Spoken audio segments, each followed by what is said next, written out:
Guys, meron ako nabiling toy sa Mr. DIY. Assemble plane siya. Yan siya. Mura lang to guys. Magkano kasi 64 pesos lang siya. Tara. Gawin natin siya. Alright. So, dito na may instruction niya.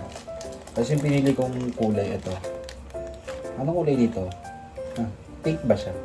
Or peach? Hindi ko alam eh.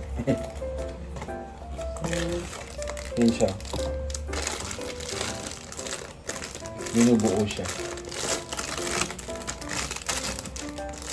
Tara, buuin natin. So, ito yung body, yung mga parts niya. Paano ba to? So, tanggalin muna natin itong mga I think gulong to. Tinatanggal ko siya.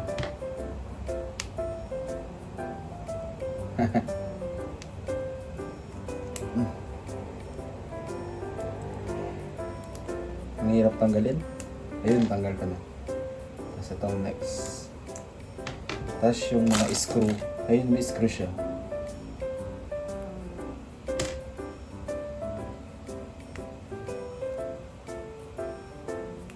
Yung tanggal ko na. Screw.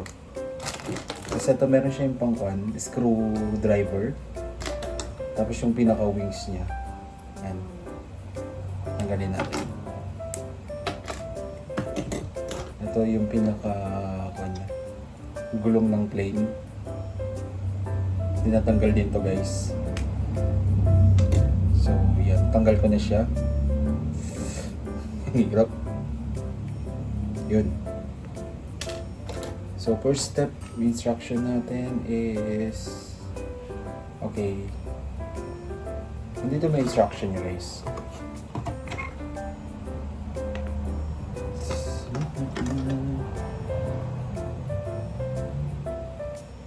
Siguro ito munang wings ang unahin natin. Ayun, nalalagay naman siya dito guys. Ayan. Wala pa kasi akong tripod guys eh. Nasira yung tripod. Kaya hindi ko ma-set up maayos yung camera natin. Then, ito, tatakpan na natin. Ayun siya. Madali na lang pala siyang i-assemble na. Ay, ang clumsy. Wait lang. Fix natin mabuti para hindi siya masira. Ang clumsy ko talaga, no? Para mag-fix siyang mabuti. Ayun. Tama ba yung pinagagawa ko? Ayaw nga mag-lock.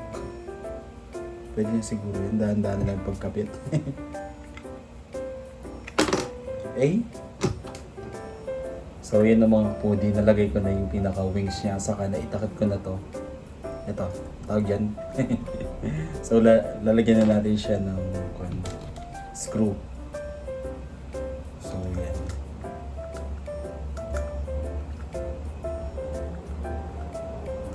Ay. May screw, may pinaka-screwdriver siya. Yun. Galing eh. Tapos yung isa din.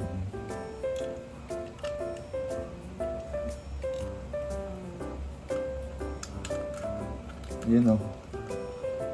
Ang galing. Nakaka-enjoy mag-assemble ng ganito. So, doon na tayo sa part ng mga gulong. Ano ba to? Yun. Ayan.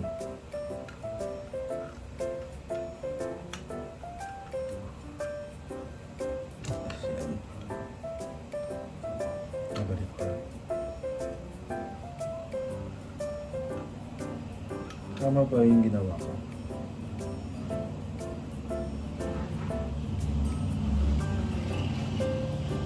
Paano may ilalak?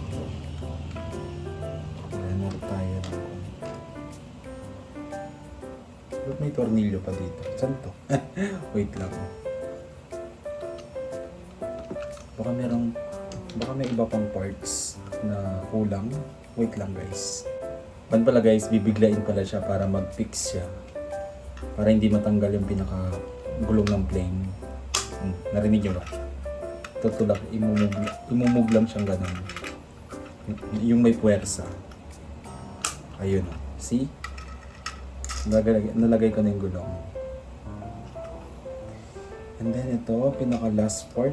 Saan to? Ilalagay. Wait lang. Okay dito.